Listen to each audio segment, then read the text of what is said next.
Toy izao ndraiky avana ny teny zaraina izay omenantsika anio.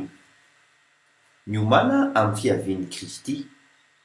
Mbola iveriny Kristy kaka ireo olony hitoetrany aminy.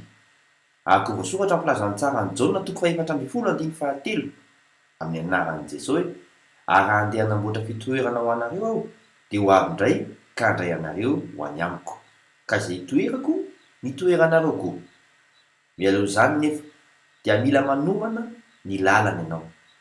Araka voasoratra ao amin'ny filazantsara Matthieu 7:7 amin'ny anaran'i Jesosy hoe: "Fa izy no ilay nampilazaina ny Isaia mpaminary hoe: Izany misy feo miantso marina any an'efitra hoe: amboary lalan'i Jehova, ataovy mahitsy ny lalan-kalehany."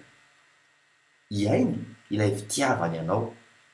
Araka voasoratra ao amin'ny Joda 1:20 amin'ny anaran'i Jesosy hoe: "Ary terizo ny tenanareo ao amin'ny fitiavan'Andriamanitra, miandry ny famindram-pon'i Jesosy Kristy Tompontsika ho fiainana mandrakizay."